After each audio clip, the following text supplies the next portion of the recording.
Hi guys, welcome back to my channel.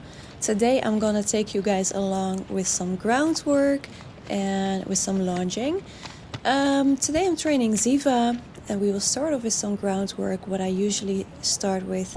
And as you can see here, we are starting the session. Ziva is coming to me. I think she's excited to work because I didn't even have to ask her to come. So yeah, let's get into it. So, like I said, usually I start off with some groundwork. Usually I start off with some basics of the groundwork. As you could maybe see, maybe you have seen my previous video where I explained a little bit about the basics. So like I do here, I will always start a little bit with the basics, and I do that because it's very important to get the attention of Ziva and to get her in the workflow.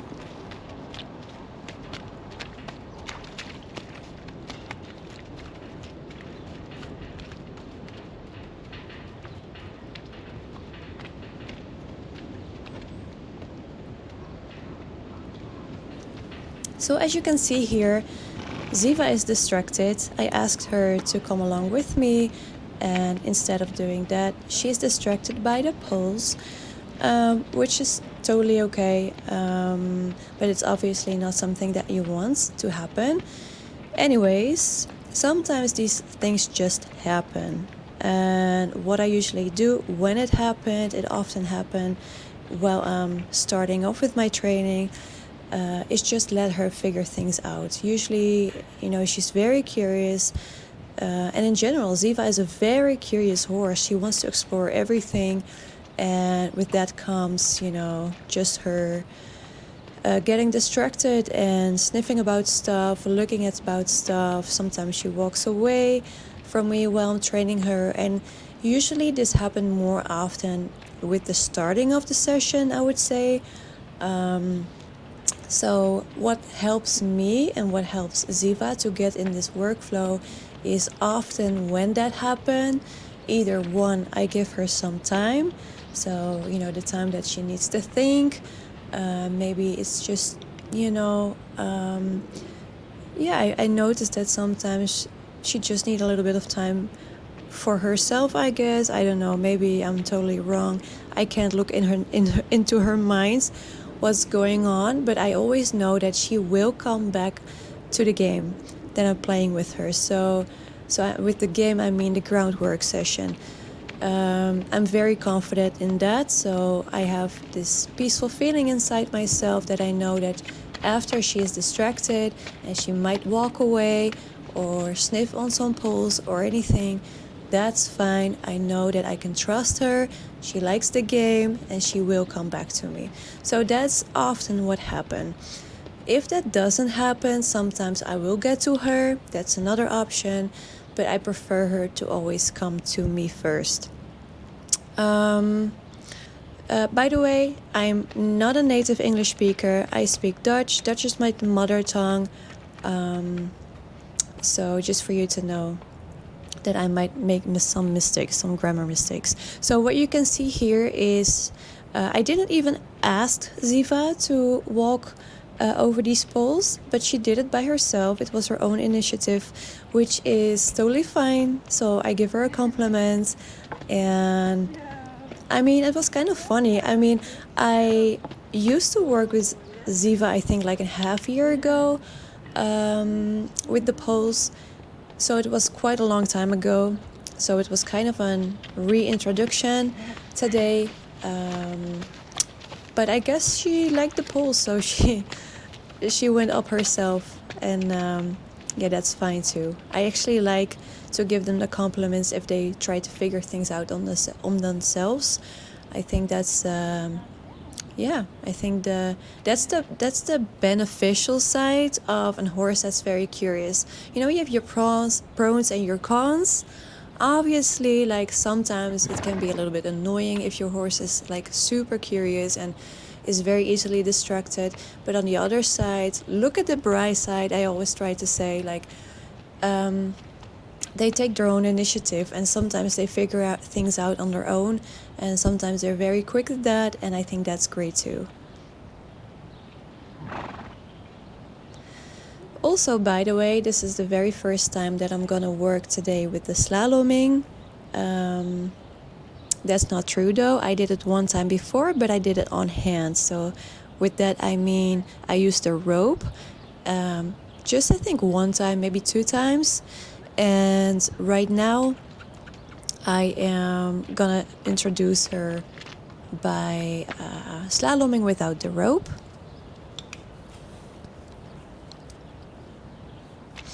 So as you can see, here we do some backing up. Again, it's like part of the introduction, part of getting Ziva and myself into this workflow.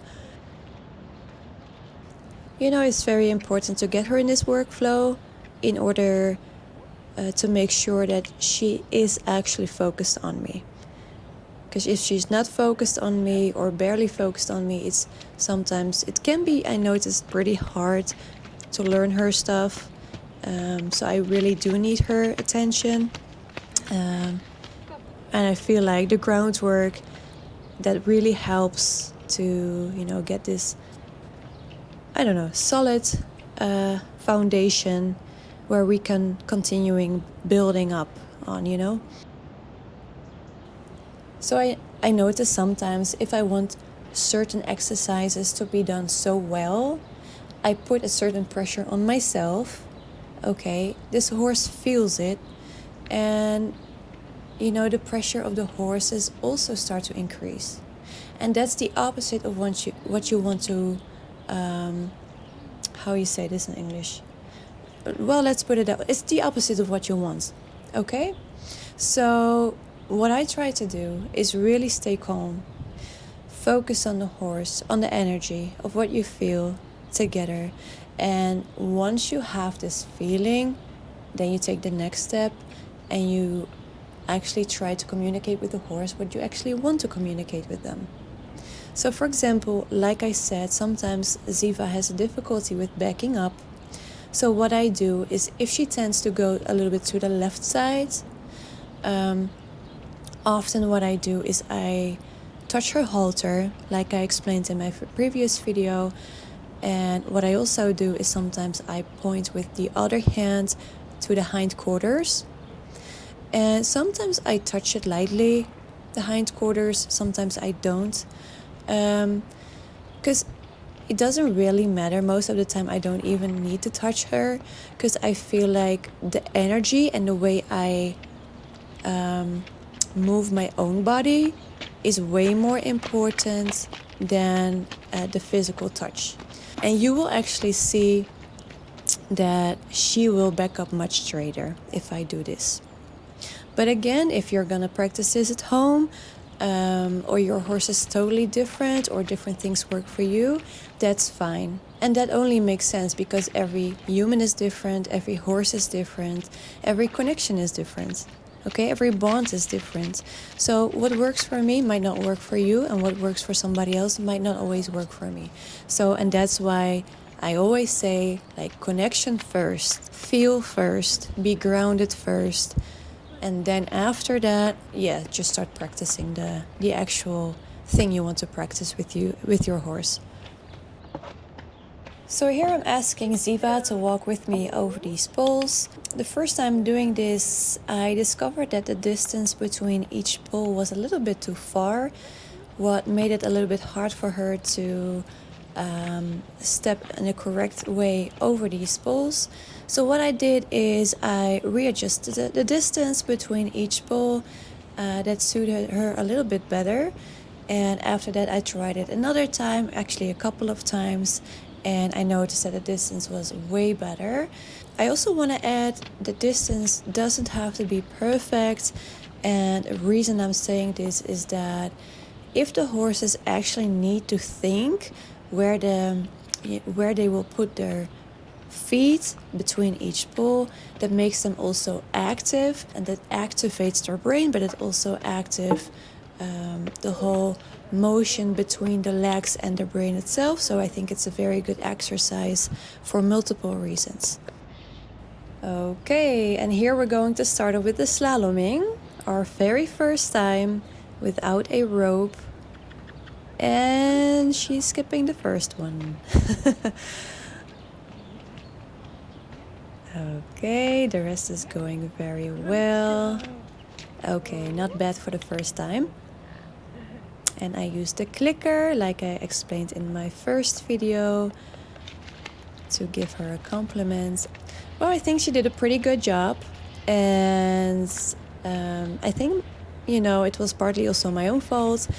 You have to know your horse. And since this is the first time that we did this exercise, what I learned from the first time doing this is that I could have took a sharper corner where the yellow slalom, like the yellow, how you say this in English, cones are. I will put it in the description, because I'm not sure if my pronunciation is good. But the yellow one, I could have made it a little bit like sharper. So it might have been a little bit more easy for her. And maybe it was more easy mostly for her to understand what I was asking of her.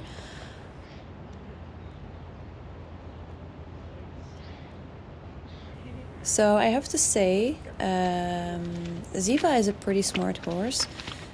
So I think a lot of exercises are not too hard for her.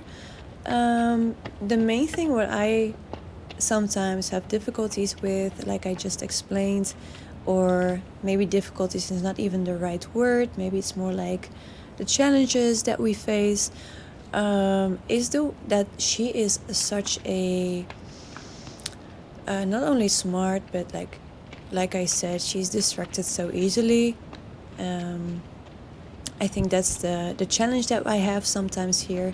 So what helps is really trying to change the things that I'm asking for her. So I don't stand for a long time quietly. And I don't walk for a straight line for a long time. So as you can see here, this is also the first time we're trying to do this. This is quite an advanced task that I'm asking her. Because these poles are really close to each other. And it was just for me, I just wanted to try. Maybe it was too much for her, but I wanted to try. Because sometimes you need to try new things to make sure, are you on the right path with her?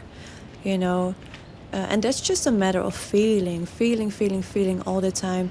Am I doing the right thing? Does she maybe needs a little bit more from me? Maybe I need to put her a little bit put to work. I think that's, I don't know if I said that right. But maybe she needs just a little bit more challenge that I'm giving her. You know what I mean? So that was what I was trying to figure out here. And it was just a spontaneous thing that came up to me. It was not even an exercise as far as I know. I've never seen someone doing this.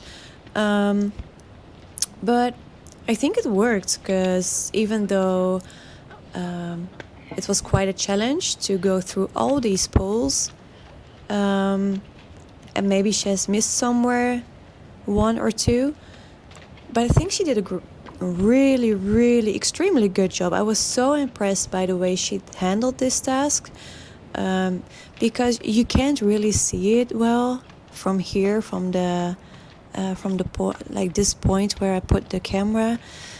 But the poles there's maybe 1 meter between every pole, so just the distance from each footstep. And if you go to the horizontal sides, each side, that means she has to turn, and she have the space to turn in only a size that is 1 meter. So I'm asking her to take very, very sharp corners. How you say this in English? Oh, help me with the English. I'm trying so hard, but I will correct myself in the subtitles. So I think she did an amazing job, and I think it really helped to get her attention a little bit more. But I also noticed at the end, she was like, it's enough. After this exercise, I wanted to finish on a good note with her, so I took her for a relaxed walk together, and I also gave her a moment for herself before we started lunging.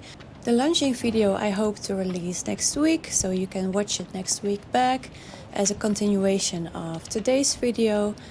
For now, thank you so much for watching. If you have any questions or you have suggestions for upcoming videos, please let me know in the comments, and I hope to see you soon. Bye.